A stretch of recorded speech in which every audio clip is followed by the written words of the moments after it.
1935, the Lions win the NFL championship. The Detroit Tigers take the World Series. The Red Wings bring home Lord Stanley's Cup.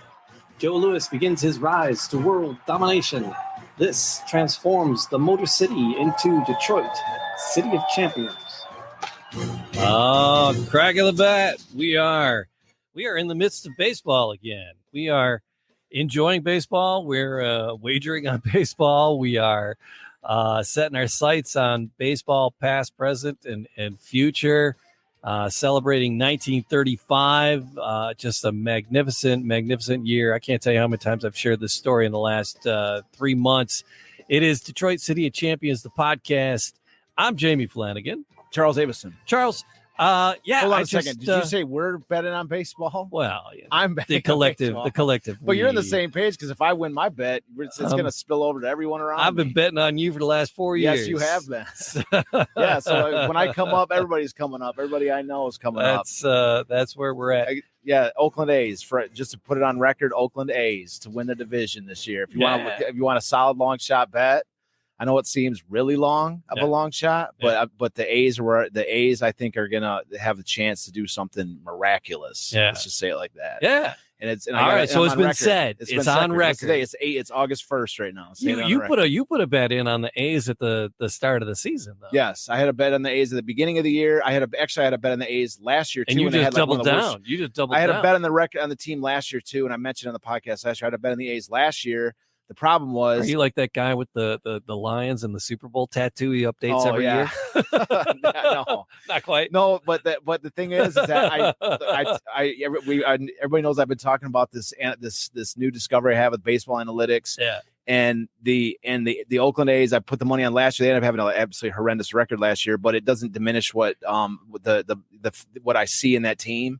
Because last year I can't control which players they use in the field, and I can't control the managerial strategy, or can I control when a team says, "Oh, we're not even going to try for this year. Let's trade away our players," and such like that. So, last year the A's they had all these like sort of veterans that they signed just to patch the holes on their team, and to keep just to have enough guys in the field that were competent to play baseball where the rookies developed.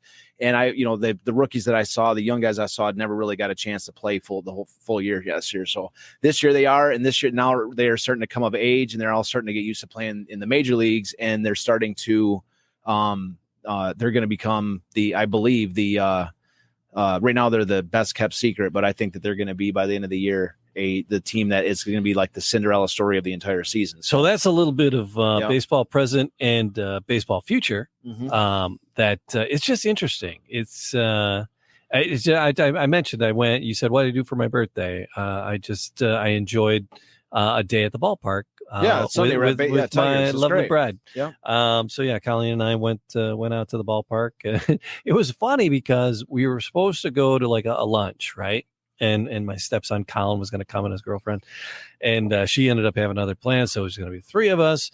And then Colin is like, we messaged him that morning. He's like, "Oh," he goes, "I got some free Tiger tickets. I'm gonna go to a Tiger game." And we're like, Colleen and I had been talking about, we like going to all the teams. We like seeing the Lions, the Red Wings, the Pistons. We like going to just for the social aspect of it. I know nothing about sports, but I just love the social aspect. I love the city. I love, doing it. So we were talking about we got to do a game before the season's over. And then, so Colin backed out on lunch, and it was a gorgeous Sunday. It was a gorgeous, gorgeous day. Actually, it was too bloody hot. And I was like, well, let's go to a game. Yeah. I punched up the tickets, and they were, on StubHub, they were reasonable. So we got some cheap tickets in a nice section, section 125, right behind the visitor dugout. Okay, cool. 10 rows up behind the visitors dugout. Great, that's a great spot. Yeah. A couple foul ball. That's total foul ball territory. Yeah, totally. Yeah. And then Dr. Brad from Animal Talk. He has his season tickets. We were in 127. He was in 125. So I don't know, or vice versa. But yeah, so he's like right there, and he came over and talked to us. That was cool. But then we got to the park, and we're like, "Hey, Colin, we decided to go to the game too. What section you were in?" He's like 125. We're like, "Shut up." So are we. It's right there. Yeah. Yeah. That's awesome. So one of his fraternity brothers does sales there. He does VIP ticket sales. And so he does, it's like he meets and greets and gets people to their suites and gets them their little bags, with all the tchotchkes in it. He gets them into their suites, and the people that buy out the suites, and then he schmoozes them and like tries to sell them season tickets and stuff. So that's kind of his gig. But he has a couple seats at the games, and he just rations them out to his fraternity brothers, and this time it was Colin's turn, but it was the same section we were in. It was funny. So I was like, dude, we're not stalking you, I swear to God. So the park was full. Oh yeah, they're not performing well at all, not even close. No, but the park was full. It was fun, and that's what we just love the social aspect of it. Yeah, but it's ambiance, baseball ambiance. Yeah, and I actually ended up talking about the Champions story to 2 or 3 people there, and then over the last 3 months, I can't even tell you how many times I've told the Champions story. It's addictive, man. It's I mean, it's like you can't because it's once it's part of your understanding of the way things were and currently are, and like the sort of timeline from then till now, it just becomes part of your dialogue for. I mean, it's not like you're trying to host a trivia night everywhere you go. You're just once and you're just it becomes part of your just your daily understanding of the way things are, and so it just you can't. I mean, that's what I mean. Like you can't not talk about it once you know how. I mean, it's like it's the greatest story of all time, greatest sports story of all time. Why wouldn't you talk about it? Yeah, and then it was we were there's a bunch of new podcasts recording here at the Podcast Your Voice studios on the border of Berkeley and Southfield, just north of 12 on Greenfield. If you're looking to do a podcast, great place to do it. Yeah, James. But Podcast Your Voice, but a bunch of new shows that I'm helping. I help people. I coach people through launching their shows, and it's there's like a bunch of dudes, and it's like, oh, so what are your podcasts about? It's like, oh, this is a great space. I'm like, well, thanks. And they're like, and I go, well, because I have 3 shows, I need a place to do them because my wife kicked me out of the house for podcasting. And they're like, oh, what is it about? And it's the City of Champions. And so I've told those guys a story. So I've just been telling the story a lot, and it reinvigorated me over the last couple of months and sharing the stories. And I got to tell you, Eddie Tolan is without a doubt one of my favorite stories to recount. But this you saying that reinforces why this story is so important, I think, or one of the aspects that makes it so interesting or cool, important, I guess whatever word you want to pick, because for me, when I first started this project, what interested me was the idea that the Tigers, Lions, and Red Wings had won their first championships in the same season. I never knew that. And I want to dive in. So that's like the lighthouse beacon. Yeah. That's what draws you into the story is this incredible fact that these 3 teams won in their first championships in the same season. That's what draws you in. But once you've been drawn in, you realize that there's this entire galaxy of stars. It's a galaxy of stories and people and teams and athletes, all this different stuff. Yeah. And then you would have never had any reason to go into that world if not for that initial beacon that drew you in. That's what I'm saying. That's what's really interesting about it. And what book, I got these books here. What reason would I have ever written a book and included, you're going to fill a book with Eddie Tolan information? I don't know. I mean, but the thing is, who would have bought it? Right. Who's going to buy it? Yeah. Maybe 5 copies. I mean, who knows? Hardly any. Yeah. And so when you include him with the full weight of this season, this galaxy, he's now part of this larger whole, and thus incredibly relevant. And that's what leads to exposure for these people and athletes, and of this forgotten era. Yeah, and I love it when I share the story. I start talking to people, and they get a little bit excited about it, and I'm like, I love when people get excited about it, and so I want to say thanks to everybody who's excited about it and watch these on Facebook or YouTube, and then listen to the audio podcast where all podcasts are sold. But yeah, do us a favor if you could, put a little thumbs up, or even better, share it for us right now. Leave a comment, and collect or like and subscribe. Yeah, do all those things, all those podcast things, and all the podcast places, Yeah. we'd appreciate Thumbs that. up, share it, and that. Yeah. So And then, but we're back to baseball, right? We started with the Tigers. I think we're headed to after this. I think we're going to do a long form history of the Tigers. I think it'd be kind of cool. Yeah, because we're already leading up and we're talking about the development of their minor leagues. We'll touch on some of the early stuff. We won't go too super deep into it. Like Ty Cobb and like the early, like the 1887 Wolverines and that, we'll go into that stuff and then we'll move forward and we'll get back. We'll kind of come right back to this point because it's a great point to leave off of after today. And I got to tell you, because you're like, oh, I don't know. But Champions Day is April 18th. Yeah. Every year, Champions Day.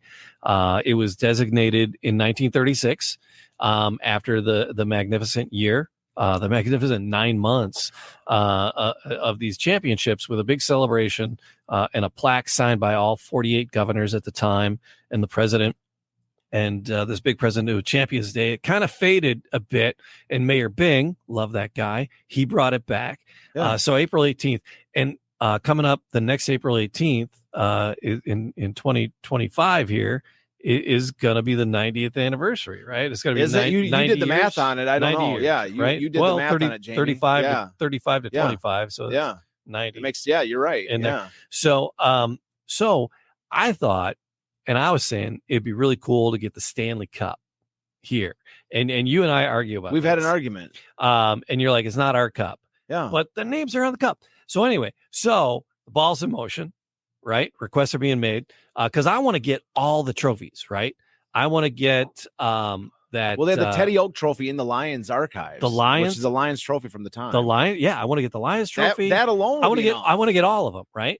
The Tigers World Series trophies. They don't have one from 35. It's only the rings. I know. But get the other trophies there. And the Pistons have a bunch of trophies. And so get all of those trophies. If we get the Harmsworth trophy, that's all I need.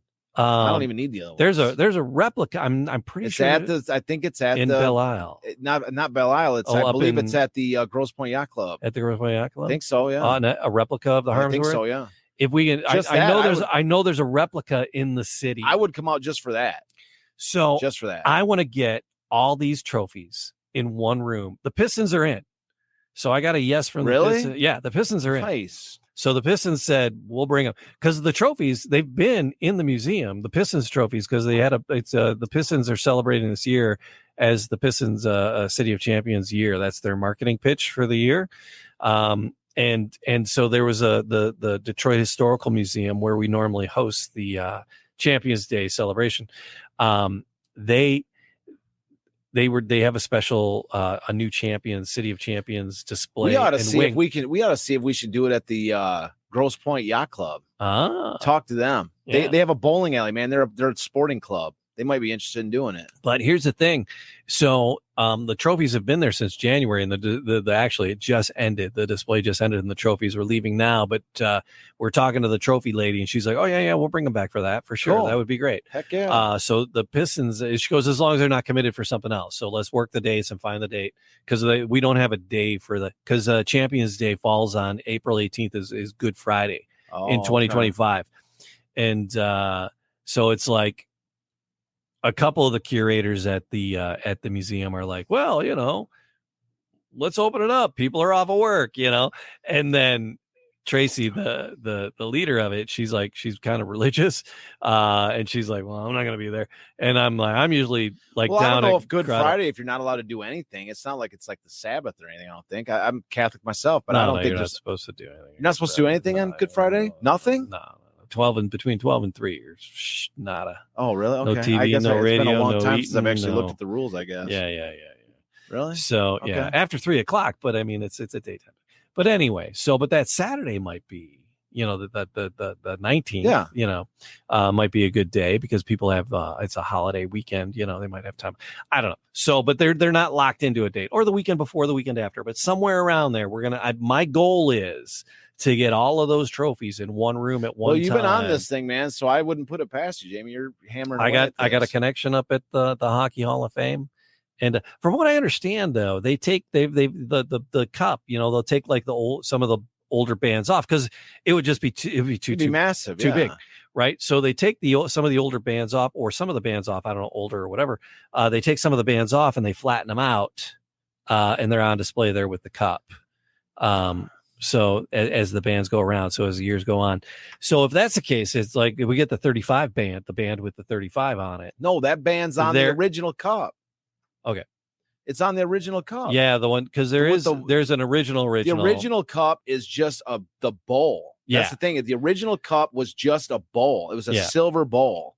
And then they affixed that to the top of a wood base. Yeah, and that was probably about the size of that was probably the size of a 5-gallon bucket. Yeah, and the new one is more like almost like a garbage can. Well, the bowl's a punch bowl, and then I've seen it. It's in the Hockey Hall of Fame, and it's got a pedestal, and then the bowl's affixed to the top. Right. And then, but that's where the Red Wings, that 35 Red Wings is on that one. Mm-hmm. So, I mean, I've looked at the names at the museum. Yeah. So we'll try to we'll get as authentic as possible. It might be the traveling cup that the players all get to take to their hometown. Yeah.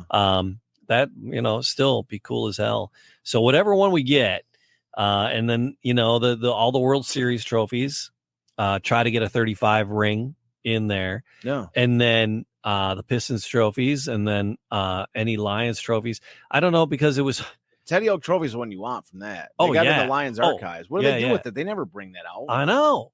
Who wants to see that? We do. Yeah, they don't even know they probably have it. It's like the Indiana Jones where they locked the Ark of the Covenant in that box, and then they're like, they're like, what are you gonna do with it? And he goes, our top people are gonna handle it. And then he goes, who are? And the guy goes, our top people. Yeah, there's a custodian pushing it into a million other crates. That's probably it's like the Lions. They got it in their archives. It's in a stack. They're like, what are you talking about now? You're like the original championship trophy, the Teddy Oak, and they're like, I don't know. Do we have? I'm like, yes, you do. It's in a box. Anyway, so that's my mission, is to get all those trophies in one room at one time. Yeah, that's exceptional. I don't know, charge people to take a picture with it and donate it to Champions Awareness. Us, so we can survive. Some I don't know. Us are or the historical some of museum, us are more financially not as well as others. But no, something, I don't know, or just, I don't know, take pictures, let people take pictures with them. What the hell, So I just think it would be a really fun thing to do. Yeah, you're working on it, man. I wouldn't put it past you to get this something done, man. So, but like I said, we're going to the history, and we're talking about the foundations of the scoutings. Yeah, we were talking about and we said that without Del Baker, 35 would not have happened, right? He's just another component. It's tough to say, like, if this guy wasn't there, then it wouldn't happen. If this, he was there, and he was he was just a component. And I look at all these players and all the stuff we do is like, it's like a giant tapestry, like every time that you weave another image or a little story into this giant tapestry of a story, the more that, like, when you go and you scan it and you understand it, the more that you understand, like, how amazing it was. And just like all these people and all their stories and all these things, their combined total, when you see it all, it's like amazing. It gets more, the full sum total of the story gets more interesting and more amazing the bigger that tapestry gets. That's the way I see it. All right. When you first see it, it's like three big stories on a giant rug, that's amazing. But the more you weave in, the more it's like that, like they call it the bio tapestry. And they have that whole thing laid out where there's like this massive story on it, been sewn into a rug, and you're like, my God, it's like a book, it's this entire thing. So Del Baker's a huge part of it, and I think he's got a really interesting story to tell, and he's a perfect. This is where we're going to leave off with the Ivory Hunters. Okay. And so he's a perfect sort of capstone to it. We've already gone across all these different, the scouts and the people that, scouting directors and all these people. And I think that Del Baker's a perfect person to leave off of, because he's a transition from the minor leagues to the major leagues. Okay. And he's got a story that I think that very few minor league, I don't think I've ever heard of any minor league manager with this same thing. And just to give a little bit of a background, I have very little notes on this, but Del Baker, he's got all kinds of information on the internet you can search for more precision details. But he was a Detroit Tiger in early his career. Okay. And so I'll start even further back because he's got a really interesting childhood too. So he grew up out in Oregon. And his family had this huge piece of land. And so his dad made him and his brothers carved a baseball field out of this huge chunk of land for him and his brothers to play on. Little field of dreams. Yeah, it's like he had like 4 or 5 brothers. They all played on this field. They had like their own, like almost like a whole team of their own guys. And so according to the story I have in here, they had this. Someone would come from like another town and say, "Hey, we want to play a game in your field. We got 9 guys. We want to play the Joneses. Yeah, we want to play the Bakers. The Bakers, right? Del Baker, right? Yeah. So we want to play the Bakers, and so they had a hunting horn on their porch, like next to the field or whatever, and they would blow this horn. Yeah, they would blow this hunting horn.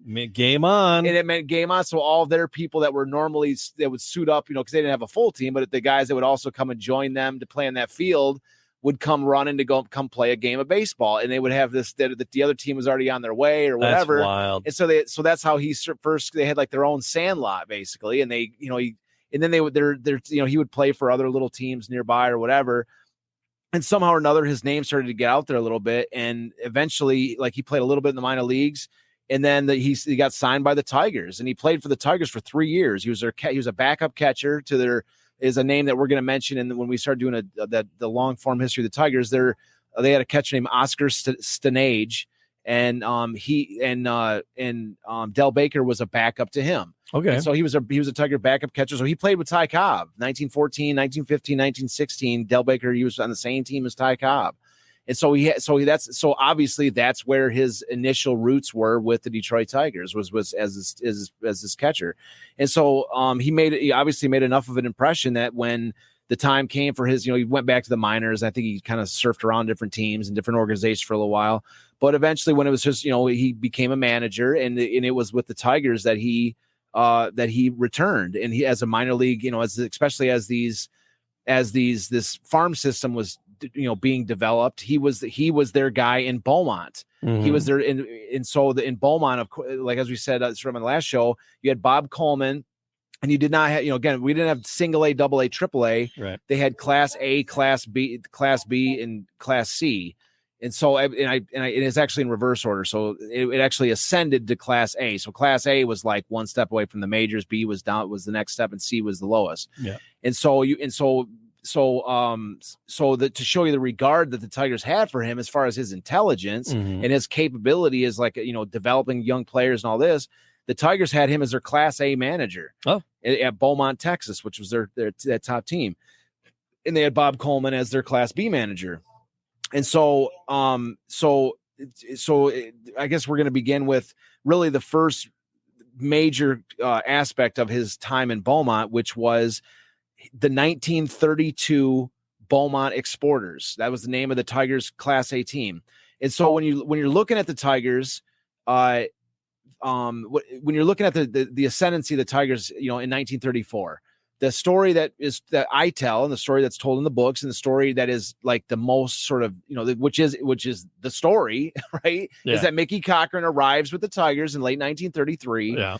And, when Mickey Cochran, him and Goose Goslin are the only two really new Tigers on this team. And then and Mickey's he's like, "Hey Mickey, how's the Tigers gonna do this year?" And he says in spring training, "We're going World Series." Yeah, hell yeah. And they're like, "Well, what are you talking about, Mickey? You have the same crap team as Bucky Harris had for the last 5 years. What makes you think that you're gonna go anywhere with this squad? Just because, you're good. We know you're awesome. Because I got faith."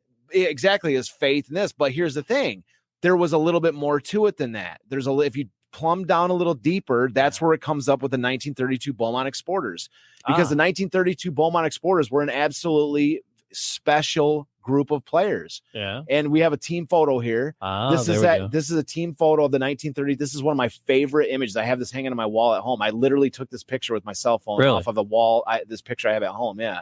It's not that big. It's like the size of a postcard. Sure. But when I got it back in the day, I saw this on eBay, and I'm like, this is coming home with me. There's very few pieces. There's very few things. I have quite a few pieces of like collectible stuff, but sure, this is one of my absolute favorite pieces because this captures an absolute moment in time. Mm-hmm. And so you can see at the bottom of the screen all of the different all the players that were on this team. If you Schoolboy, they're all there. So if you just skip ahead to the next slide, and then we'll jump back to this because the next one doesn't really have the names on it. But the next slide where they're like ISO players. Yeah. Because okay. Plus, I spent like an hour and a half doing this today, so I want to make sure we get it. But can you blow that back up? Yeah. So what it shows right here, these are all these players that are ISO'd in this picture. Yeah. These are all guys who contributed to the 1934 and 35 Tigers. All right, fair play. So if you're listening to the audio podcast, again, yeah. So it's always almost always worth a trip to the video podcast because there's some cool visuals that we throw up this here. This is an exceptional one to go. And yeah, I like what you did with this, highlighting the. These are all the guys who were contributors to this. To the 34 and 35 teams, and these are not just randoms; these are heavy hitters. Mm-hmm. So you got just to list out a few. You got first of all in the dead center in the top are Hank Greenberg and Schoolboy Rowe. Oh my God! Both of the studs of both years. Those are my boys. The centerpieces of the entire story are both on that team. Hank Greenberg was the 1932 the league they played in was the Texas League. I want to import these exporters. Yeah, so Hank Greenberg was the MVP of that 1932 Texas League season. Yeah, Hank Greenberg was, and Schoolboy Rowe was the beyond any shadow of a doubt the outstanding pitcher of that year. And so besides that, you have Pete Fox on the very far right-hand corner. Mm-hmm. He's their starting right fielder for the Tigers in 1934, 35, and all this. Pete Fox is there. And then bottom left-hand corner, sitting on the ground, you have JoJo White, all right, who's another. He played center field. He would rotate in and out with G Walker as their starting center fielder. He's a major factor in this season. All right. And so you have, but then you have just looking at this where they're sitting at, just in the poses there. But they're like these guys are across the board. So. You have a couple different sort of pictures. Luke Hamlin's there, who was he didn't start, he didn't have a ton of different starts, but he had a couple of really important ones in 1935. Newsom, that's a familiar name. Is that a different Newsom? I believe that's highlighted. Yeah, I believe it. Well, yeah, there's a couple different Newsoms. There was a Bobo Newsom who was huge, but this guy was a shortstop, so I don't think it's the same one. All right. And then you had Joe Sullivan, who's up there, who's in the top left-hand corner. Yeah. And there was this one, we'll get into him a little more detail, but sure. Sullivan was there was this one stretch where none of their Tigers pitchers were pitching particularly well, and they brought up Joe Sullivan, and he had two really good starts to win him a couple games. So they're all, because you had Flea Clifton, who of course was a guy who was substitute. We didn't really get into them too much, but he was a guy, because we haven't got to the playoffs yet, but he was a star in the playoffs. When Hank Greenberg went down in the 1935 World Series, it was Flea Clifton that replaced him at first base. So these guys are all keys. And then, of course, and sitting there in the dress shirt with the tie on is Del Baker. Del Baker. Yes. And so what's interesting is this 1932 Beaumont Exporters team, they would win. They would just dominate this Texas League season. They had 100 wins in the season. And they won the 1932 Texas League championship. All right. And so they were all these exporters. Yes, this was this amazing team. All right. And so I want to read a quote before I go too much further, because I got a couple really fantastic quotes. Right. All right. So the quotes are one of my favorite things about. There's so many quotes about Del Baker, but there's a couple that are just really cool. So first of all, I want to start. The first quote I have is for when Schoolboy Rowe first arrives in Beaumont. Okay. Schoolboy Rowe, when he was going to Beaumont, he was actually ticketed to go to Class B with Bob Coleman in Evansville. Uh-huh. And so, but because he was so young, he was a super young guy, and he'd played a little bit of barnstorming games, but he'd never been in Oregon at Class B or Class A or whatever. He's brand new, he's raw bone rookie to this. All right. And so he comes to Beaumont just passing through on his way from Arkansas to he's going. They sent him to Del Baker in Beaumont just to have to have a look at him. And Del Baker's he's not going to Evansville. Yeah, he's standing right here with me. Yeah, he's this guy is one of the greatest pitchers I've ever seen in my life. Yeah, he's not leaving Beaumont. He's staying right here with me. So I'm gonna. This is the quote. This is the quote for that moment when Del Baker first identifies that this is Schoolboy, right? Mm-hmm. And then also his influence on Schoolboy Rowe and what Schoolboy had to learn with Del Baker like Del Baker they say what, like, he's amazing, but he's got some weaknesses. And Del Baker identified them and said, this is what we're going to work on with you before you go to the majors, which is coming soon. Right. So this is the quote. This is the story. And it comes from the story. It's a little bit of a long quote, but it's a good one, I think. So this is a Bud Shaver. This is Detroit Times sports editor. So this is a big dog writing this. And August 25th, 1934. All right. So here it is right here. So Schoolboy Rowe was marked for baseball greatness the day he walked into the ballpark at Beaumont, Texas in the spring of 1932. Del Baker's heart leaped when he saw him striding along. Del was manager of the Beaumont Club then. Here walking toward him was a baseball manager's dream of the perfect pitching physique. If only he could pitch. He could. Baker found that out the moment he crouched behind the plate in his first warm-up of this young giant. That pitching motion was flawless. There was a blurry fuzz in the fastball that zipped across the plate. He had a curve, a real curve, one that broke sharply down and away from the batter. But best of all, this amazing youngster had control, rarest of pitching arts. Baker tried him out. With bated breath, he shifted his catching mitt, changing the target for each pitch. Each time, fastball or curve, the ball thudded into the heart of the mitt without Del moving it. Once the boy threw him up a pitch which was hard to catch. The ball seemed to waver in its flight, a blurry ball which lacked direction and substance. Del knew what that was. He straightened up off his hunches and shook his head. Knuckler, don't throw that. You don't need it, and it will hurt your arm. Rowe didn't throw it again until last season when Bucky Harris told him to throw it now and then just to show batters that he had it. Mm-hmm. Cochran doesn't let him throw it. So Cochran doesn't let him throw it. Bucky Harris let him throw it, and Cochran doesn't let him throw it. Baker squatted down his hawks again. Throw me a change of pace, a change-up, he coaxed. Rowe's brow nodded in perplexity. What's a change of pace, he asked. Baker told him how to start with the same whirling, energetic motion that he would throw a fastball or a curve, showed him how to pull the string, put the brakes on the pitch before the batter was aware of what was happening. Schoolboy was interested, fascinated. I think I can do that, he announced confidently. He could. After a half dozen pitches, he had a better change of pace than many veteran pitchers have today. Just as a little aside, to change of pace, a change-up for those that are not understand. Yeah.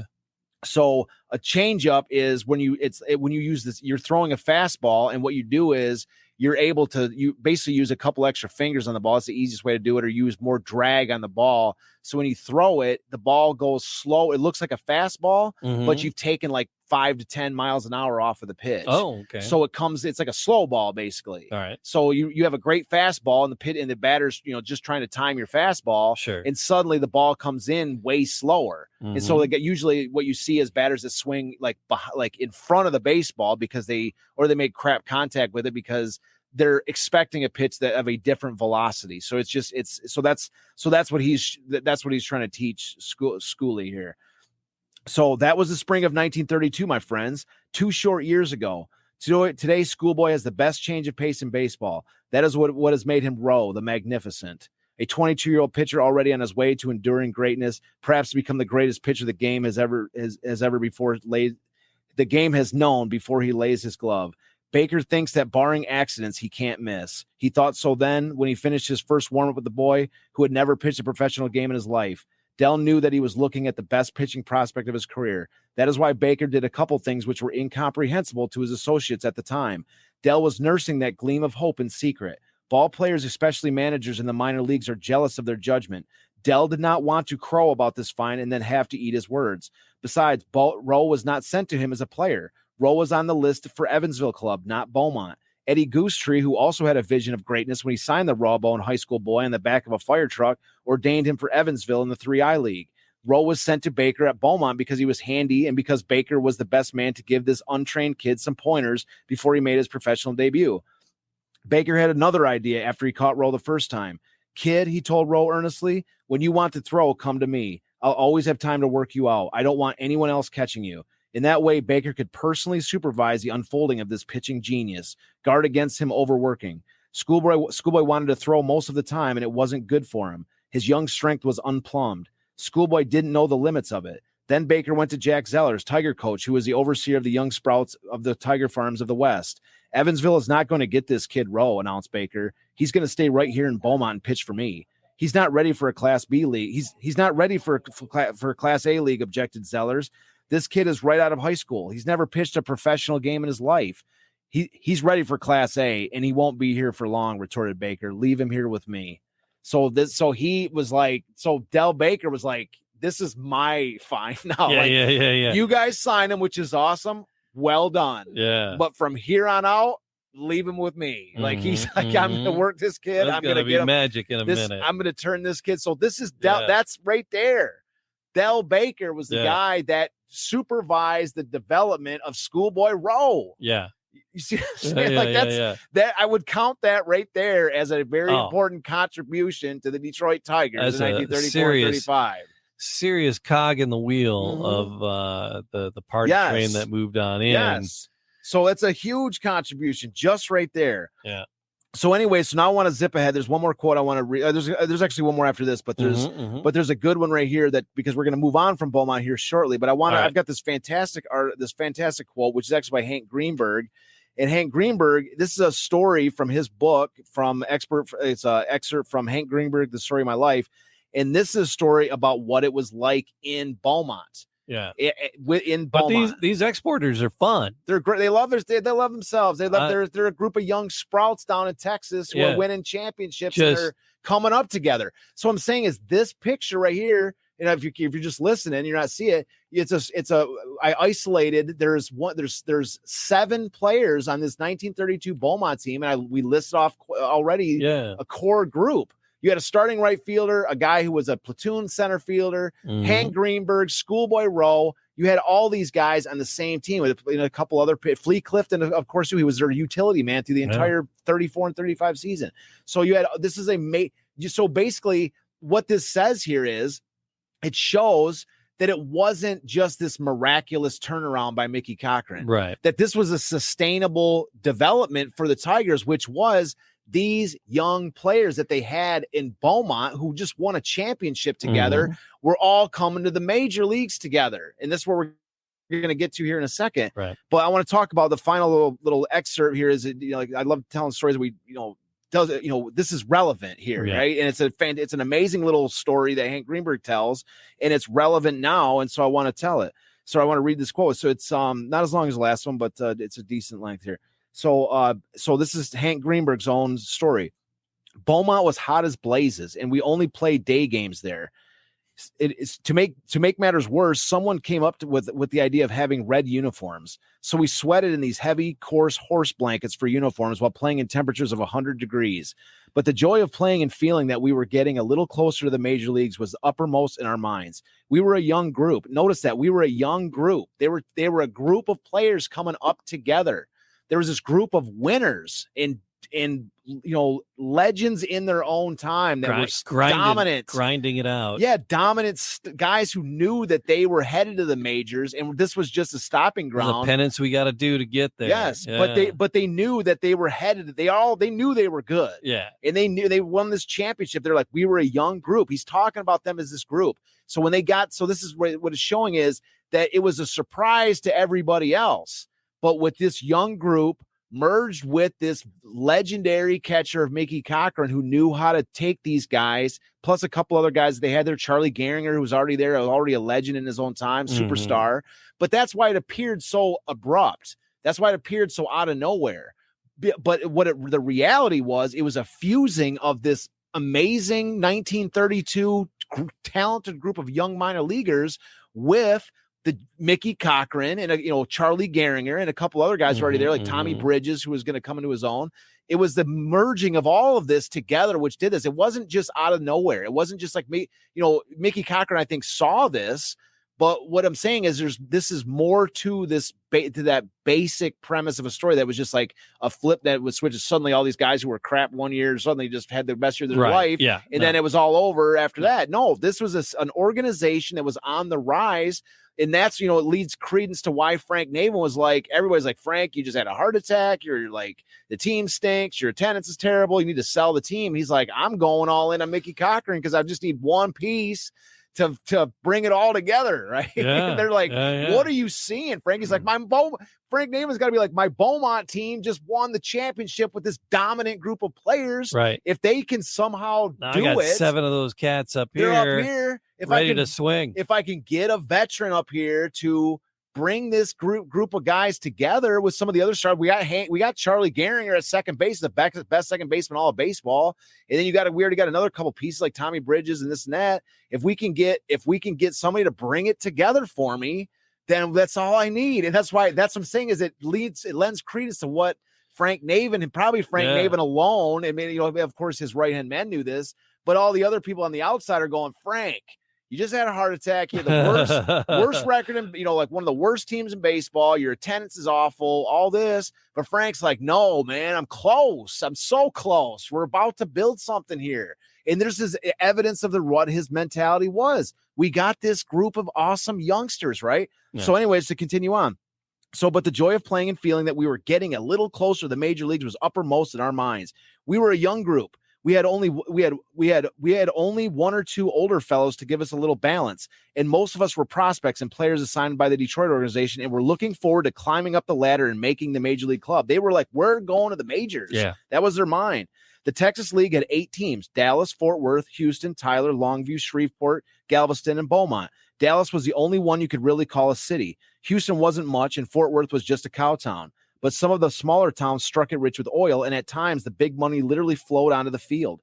Fans would throw out silver dollars if you made a good play or a good effort, even if you were with the visiting team. Now, $4 or $5 was a lot of money at the time. You could eat for 5 days with $5. The players would really scramble around them for the money. It was fun to see. So imagine these things. I've heard this story from past stories too. That's why this is the early baseball when these players would do something great in the field and the fans would throw silver dollars out towards them. I mean, how in a silver dollar day is nothing to laugh at, man. A silver dollar today, those things are worth, you can't even find those things for less than $12, $13 a piece for the same ones they were throwing to them back in that time. They were walking Liberty silver dollars. I take that back. A silver dollar is back then, because those are half dollars I just mentioned. The silver dollars, they had Liberty. They have Liberty's head on them. They're awesome. And you cannot get them today for less than like $28 to $29 a piece. Right. So that still has it, because they're made of silver. They have the same spending power as they did back then. Mm-hmm. That's why he's saying that you could eat for 5 days with $5. So $5 times, $30 a piece, that's $150. That's what he's saying. That's why he's using that particular line. You could eat for 5 days, change that five silver dollars to $150. All of a sudden you understand what he's saying. Yeah. That if people are flinging silver dollars on the field, the players are going after them, chasing them down. Of course they are. It's $30, man. That's a big deal. So the Texas League was an outstanding minor league. If you were good enough in that league, you could step right into the majors. Many players had done it. Dizzy Dean was one, and Paul Daringer, and Ducky Medwick played against me there. It was renowned as the Pitchers League, and I soon found out why. Any pitcher who could stand up under the heat of cities like Beaumont and Dallas could stand up anywhere. We'd play night games at Galveston and Houston, and you could see the heat coming off the field in shimmering waves. Saltwater mosquitoes would arrive, and we'd sit and swat them all through the games. In those days, the visiting ball club had no showers. We'd have to go back to our hotel to change after the game. If we were in, say, Houston, we'd go back to the Rice Hotel, peel off our red flannel uniforms, and hang them up on the tips of those slow swirling ceiling fans. Those cramped little rooms soon smelled like the locker room or of a gym. We didn't know any better, I guess. We were on our way to the majors. That's all we knew, all we cared about. Schoolboy Rowe showed up that year, 1932, and what a phenomenon he was. He never played in another minor league, and there he was starting out in Class A. He was 22 years old, almost 6'5", over 200 pounds, and one of the proudest human beings who ever came out of Waco, Texas, or his other hometown, El Dorado, Arkansas. I wouldn't say that Schoolboy Rowe attained that terrific pride all through his career in baseball, but in that first year, Beaumont, he was nothing but pride and arm. He wasn't satisfied when he won 6 in a row for us, and when his streak got up to around 10 or 12, he was telling everyone that he might never stop, might win every start for the rest of the year. We came into Houston with Schoolboy's streak intact, 10 or 12 straight wins for Houston. Man. Schoolboy came in as a star, man. We came into Houston with Schoolboy's streak intact, and when the last half of the 9th inning came around, the game was tied. Houston got a man on third with 1 out, and our infield moved in. I made a mental note to cut off the man at the plate, but when a ground ball was hit hard to me, I decided to get the batter first, and by the time I threw home, the winning run had scored. What? Well, of course it was a bonehead play, and after I'd made it and ended Schoolboy's win streak, my only interest was in getting the hell off the field as quickly as possible. As I started across the mound, I saw Rowe was still standing there. "Come on, Schoolboy," I said. "The ball game's over." He was muttering, "I ain't leaving. I ain't gonna go." They can't beat Schoolboy Rowe on a play like that. Schoolboy don't lose games like that. Come on, Schoolboy, I said, grabbing him by the arm, but he just stood there. And then I could see the tears beginning to slide on his face. This game ain't over, he blubbered. It can't be over. I was dying of embarrassment. I felt bad enough blowing the game, and here's our pitcher refusing to leave the mound and crying his head off while these hometown fans from Houston are starting to walk around us and stare at Schoolboy. I finally dragged him off the field. Funny thing was, a year later in Washington, I hit the longest home run of my career to help Schoolboy win his 16th straight game and tie an American League record. So I figure we're even for what I did to him in Houston. So that game where Schoolboy won his own game. That, yeah. Well, Schoolboy won his own game. Yeah. That 16th straight win, Schoolboy won his own game with a base hit, right? Yeah. But Greenberg was the one that tied it up before he hit the walk-off for himself. Nice. So that's why he's saying I hit the longest home run of my career to help him win that game and to tie the all-time record. So anyways, this paints this picture again of this team in Beaumont, which is essential. This is what's essential to know about this story, why it's so important to dive in. Yeah. These guys, that this was this special group of guys. They knew they were stars. They knew they're headed to the majors. They had a blast in Beaumont, driving in those crappy buses. Oh, and just the description, description of those uniforms. Because in museums you see the vintage uniforms, and they look like horse blankets. Yeah, they look terrible. They're just awful. It's like, okay, they were that awful when they were wearing them, and they knew they were that awful. Yeah. Because they just look thick and heavy, and I can imagine it's been like hot as Hades here in Detroit. Yeah, and it wasn't like there were just some different species of people that didn't know they were crappy at the time. No, that's what I love about Hank Greenberg. Yeah. Knew it. He goes, they were horse blankets. Yeah. He said coarse horse blankets. Yeah. So Hank knew. He's like, those things were awful, and they were different than even the major league uniforms you see look kind of rough.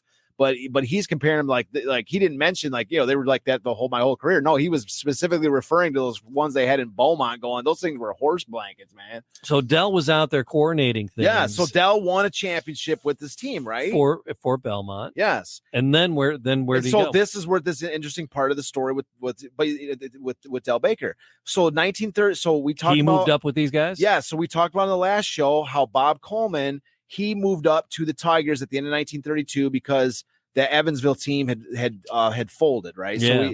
So this was they had relocated and then they folded at the end of it disbanded July 15th. So he gets moved up. So Bob Coleman goes up to the Tigers in 1932 to finish up, the season with them. So what's interesting is that in 1933, when all these players get brought up to the Tigers, they all get brought up to the Tigers. And so guess who gets promoted with them? Del Baker. Right on. Del goes up to the majors with the group. This guy's doing something. Let's bring him over here. Let's bring him up with the talent. Let's bring him over here. So they promoted the manager with them, right? Awesome. So so anyway, and then Bob Coleman went from the Tigers down to Beaumont. So Bob Coleman became the Beaumont manager. Fair play. And then Del Baker became the third base coach for the Tigers.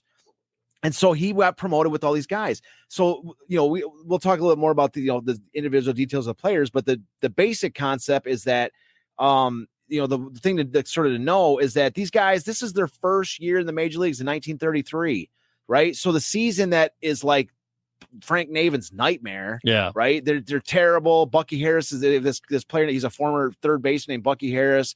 And this is Bucky Harris's fifth year. The Tigers have been terrible for 4 years. He goes into 33. They're not any better than this. Their big signing was they had a first baseman that they signed named Harry Davis, who was sort of like a veteran star. And they signed Harry Davis to a fairly large salary. So Hank Greenberg comes up and doesn't get to play. He doesn't get to play because they just had this veteran free agent signing who's a big deal, and Hank doesn't even get to play. He spends most of 1933 just at Belle Isle trying to stay in shape, playing sandlot ball. And there's a point where he goes into Navin's office and is like, man, I want to be able to play. Am I supposed to do anything? I might as well be down in Beaumont if I'm not ready. I mean, he actually went into his office. I have a quote here about it. We'll get into more of that with Hank Greenberg when we get to his story, when we do the long form with the Tigers.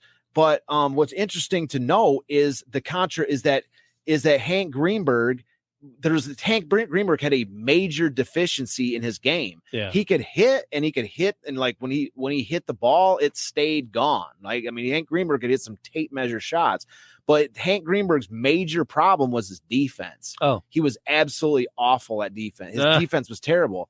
So I have another quick quote. I think it's the last one I got, but it shows once again the impact of Del Baker with Hank Greenberg here, because basically all Hank did was practice. That's why I say what I'm talking about. For like, I'm one of these days, like there is going to come a point where I have my own baseball team and I'm developing players and I'm building players, and bringing in this new concept into baseball. And one of the examples that I cite, that the one aspect of a player that can be definitively improved without a shadow of a doubt is his ability to play defense, the ability to master a position. And any time that there's ever any dispute on that fact, because currently a lot of times in major leagues, they'll be like, oh, that guy, he's a defensive liability. Like a perfect example is this guy named Ben Ogilvy.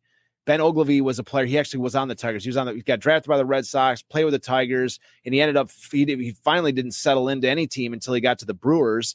And he was this fantastic hitter. And they constantly told him, like, your defense is a liability, your defense is a liability. And they were telling this all the time. And they were like platooning him all the time. And like, he never showed for these major league teams, never showed any examples of how good he was, because they're always like, well, let's try to DH him, let's platoon him, he's not a good defender and whatever. Yeah. And so he never really got a chance to demonstrate what he could do. He never got a chance to really even improve or anything like this, because they always were telling him that. They like typecast him as a defensive liability. And once one team typecast you that, then it basically follows you around the rest of your career, no matter how much you improve. They won't even use their own eyes to see any kind of improvement. But Hank Greenberg demonstrates that it is a fallacy, because he went from not even being able to catch a pop fly to basically mastering the position. And here's the quote that talks about how he did it. And of course, Del Baker's influence on him doing it. So this comes from Eldon Walker in Sleeper Cars and Flannel Uniforms. He says, we knew how hard it had been for him to become a great player. Talking about Hank Greenberg. It didn't come as naturally to him as it did to most of the other stars. He had those big flat feet and was a little clumsy, a bit awkward. He had to work and work. Nobody worked harder at becoming a better baseball player than Hank Greenberg. Hank came up from the minors in 1933 and replaced a fellow by the name of Harry Davis at first base.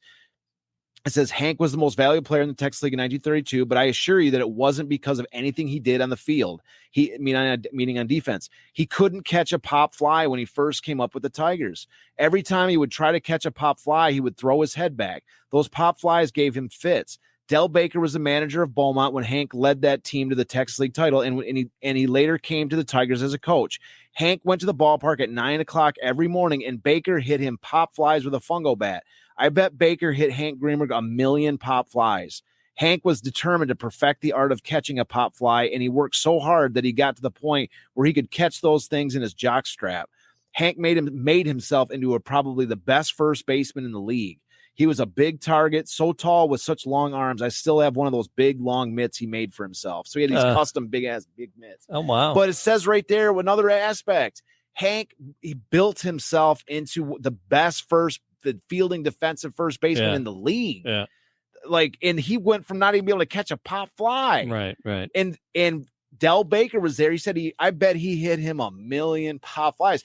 I mean, is that dramatic? I don't know, but he's trying to convey an idea. He's like, I bet he hit him 1 million. Like he's saying, like, it was so many. Yeah. It's in that they were out category working every day, every day at 9 a.m. hitting them pop flies every day. Yeah. And so the question is, how far back? So Eldon Walker is talking about when he first got to the Tigers in 1933 and potentially even 1934 and even beyond as he kept on working his way.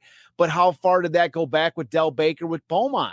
Do you think that Hank Greenberg can't catch a pop fly in Beaumont? And Del Baker's like, that's fine. Yeah, no worries, right? No worries. And I'm just going to leave him to it. And then when he gets to the Tigers, Del suddenly starts working with them. Yeah. I completely, disagree with that. Right. So it's obvious that Del Baker had to have been working with Hank is all the way back, with Beaumont, and even before, so Del was probably working with him for like 2 years or more every single day. So Right. so Auker's because El Knocker wasn't with them in Beaumont. Right. He wasn't with Auker was with Bob Coleman in 33 with Beaumont. He was in Beaumont, but he was in 33 the year after this. Yeah. And so he didn't see Hank working with Dell in 32. So what I'm saying is that it's almost a matter of fact that if Dell's working like with Hank in 33 like that, he most certainly was working with Hank in 1932. So the crap version that Auker saw of the Hank Greenberg's defense in 33, right? Or 34, because Auker didn't get to the majors till 34. So the crap version of defender that Auker saw in 34, right? That was dramatically improved from the 2 years previous. Yeah. So how bad was how he bad when he was first he from the started? get-go? Yeah. So and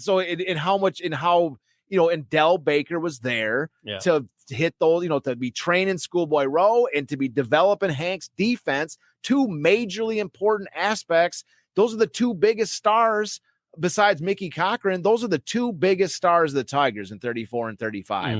And Del has obviously demonstrated his influence on both players as a developer of talent. Yeah. And as we'll see here in a second, the next phase of his actual in-game performance, an incredibly valuable third base coach, because one of the things that he is known for is that he is an elite sign stealer.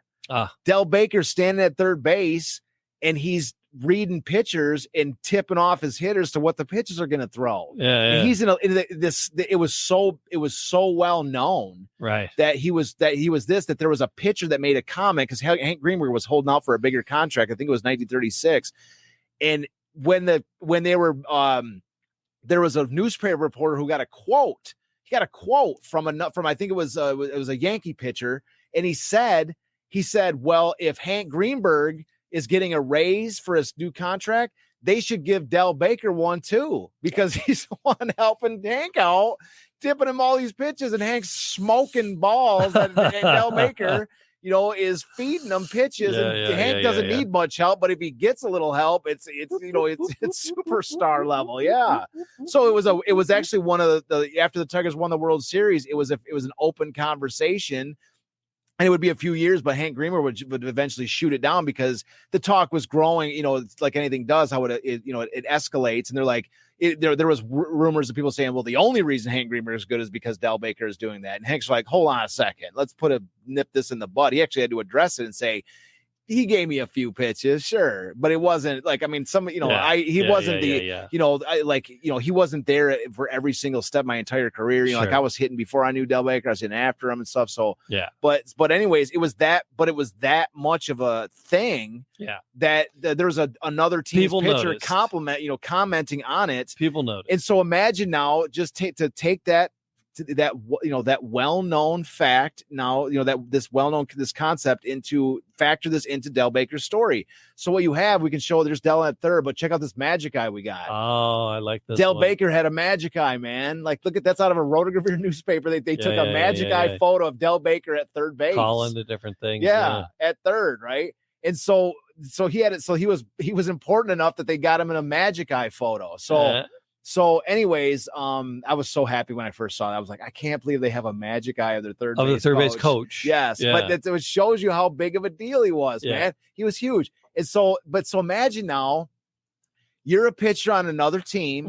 You're a pitcher on another team, and you got Del Baker standing over there at third base, who is just studying you, right? Because when you say stealing signs or reading a pitcher, what you're looking for is the pitcher, or the catcher or whatever you can read. Yeah. You're looking for something where he puts his foot, where he puts his hand, what his fingers look like. It's to tip away what he's about to do, right? Yeah. And so you just have Del over there.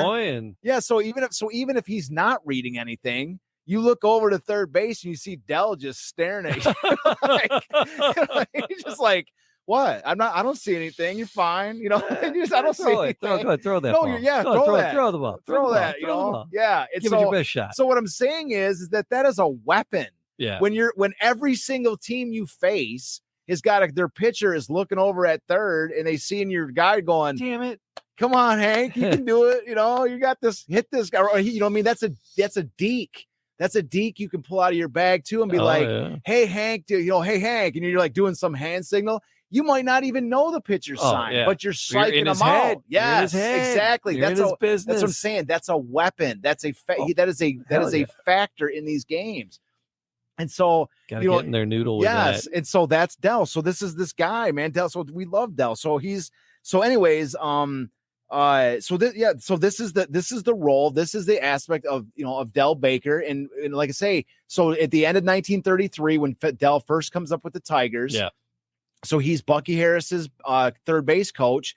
And then Bucky Harris resigns before the season is over because he's like, this is just it's a disaster. Like these guys, they're not playing, when they first, all these young guys, they're not playing well. They're all new to the majors and they didn't fuse like they did in 32 under Bucky under Dell Baker.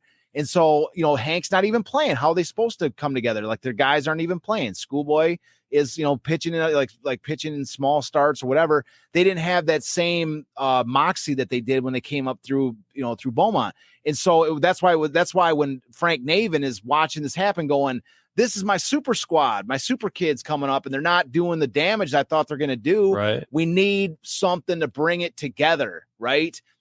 And that's when he goes out and gets Mickey Cochran. But what's so interesting is that usually in baseball, when there's a new manager coming in, he brings his own squad of people. Yeah. He brings his own coaches. He brings his own talent guys or whatever, because it's his name on the line. He wants to make sure he's got his people there. He thinks he knows best.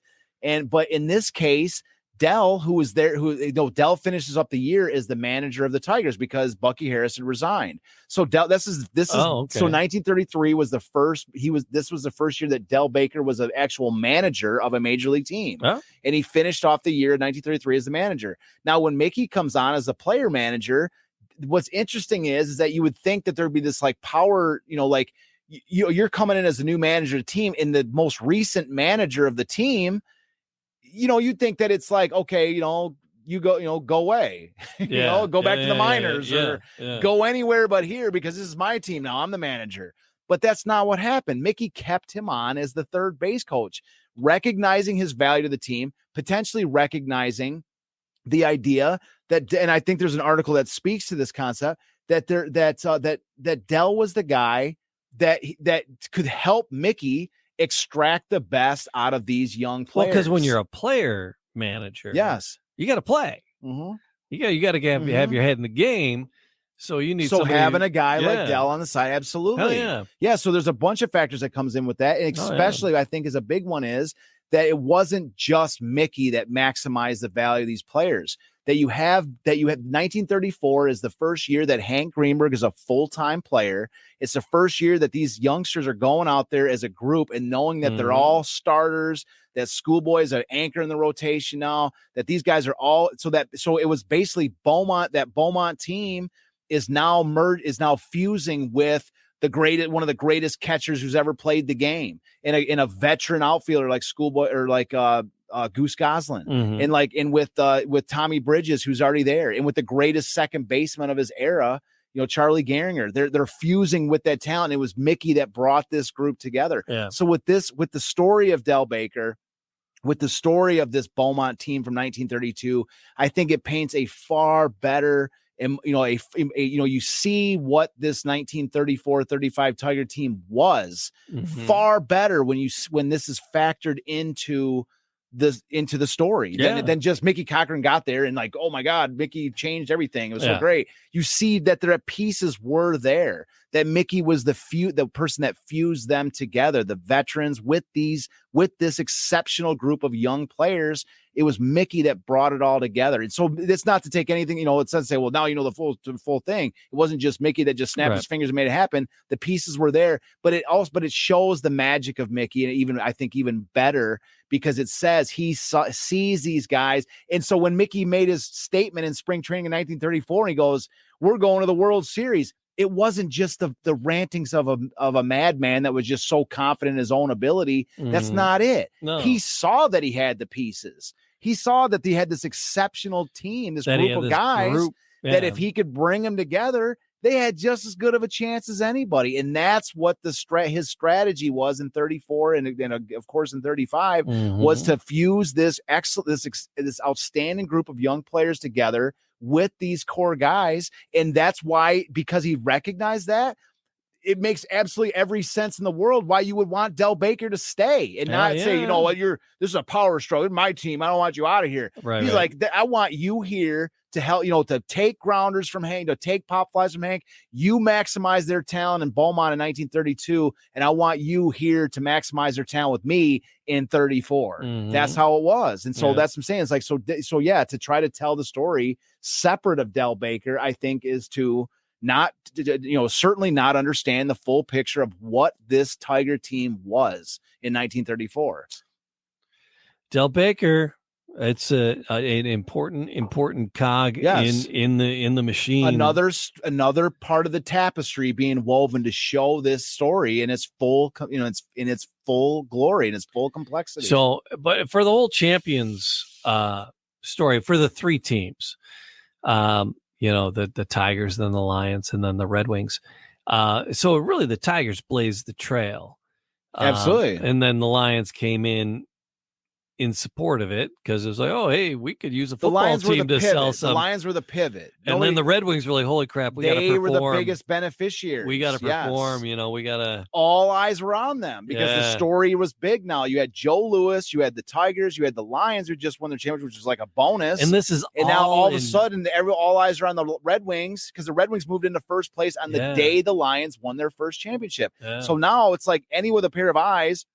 And I even have it on the first book. In the first book, I have the cover of each newspaper when the team won their championship. So you have the bold print on the Tigers win World Series. And then the second paper, there wasn't even that big of a headline with the Lions. Yeah. The Lions just have a little byline. It just says Lions win title on speed and better judgment. It's a little byline. It's not that big, but they're on the cover. Yeah. They're like, we're on the cover. We won a championship. We got a front page. I don't even think that was from the front page of the main newspaper. I think it was just the sports section. Front page of the sports section. Like we made this front page of the sports section. They're all happy. But what's interesting is on that Lions paper, that's where you really see it as marginalized as they were. Right. What's amazing about that paper, which is the second newspaper, like if you're looking at the first book, it has the first paper says Tigers win world title. And then the second newspaper, it just says it's kind of right in the middle of the thing with the Lions player in the center.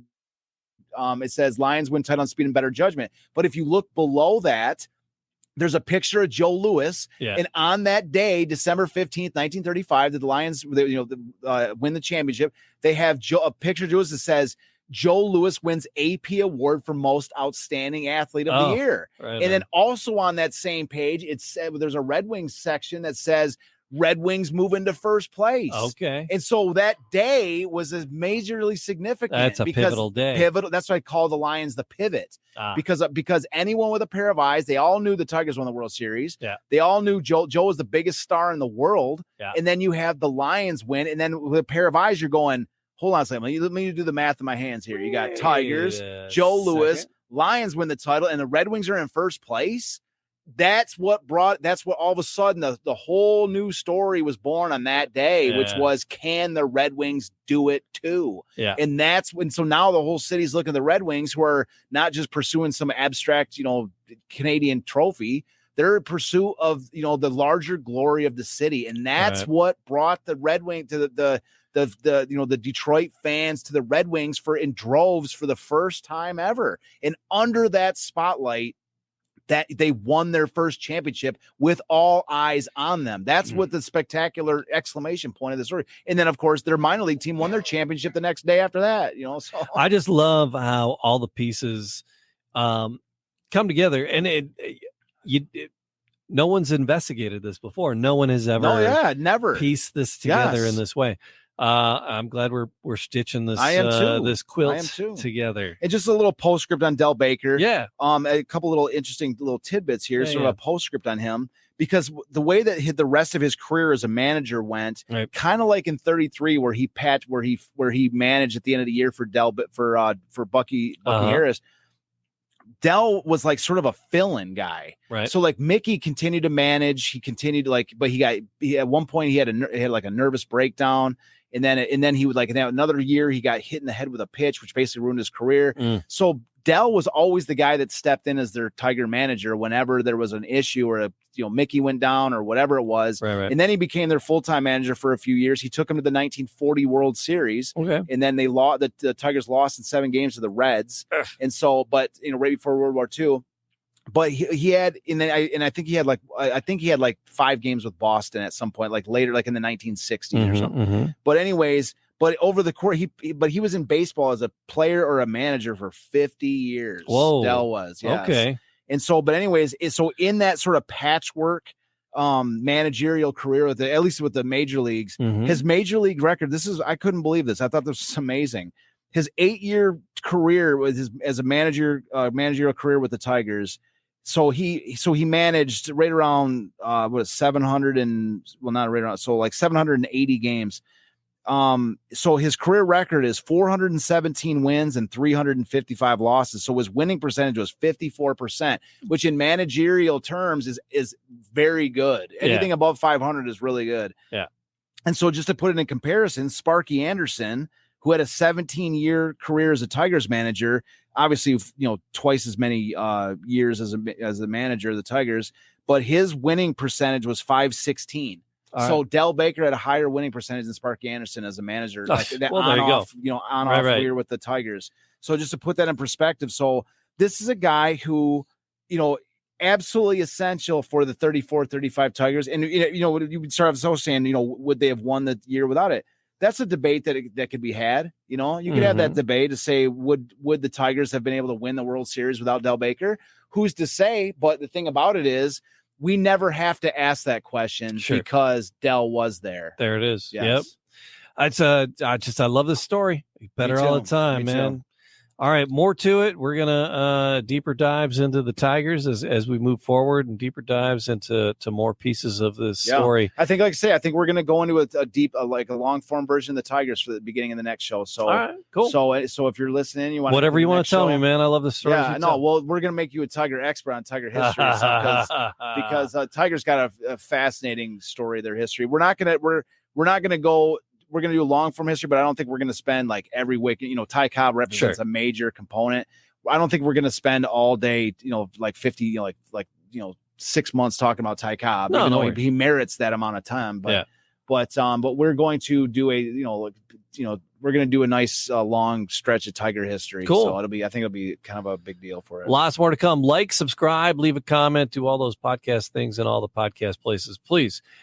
Truly appreciate everybody who's rolled through us for this long on all these episodes. So thank you, Charles. Thank you. My pleasure, Jamie. Thank you for always putting this thing together, man. DetroitCityOfChampions.com and then Facebook, YouTube. Just Google Detroit City of Champions. We're there. Yeah. We're there for you. Yeah. You have any questions? Write in. We'd love to talk about. Yep. We'd love to hear people. We'll do it all again Yeah. very, very soon. It's Detroit City of Champions, the podcast.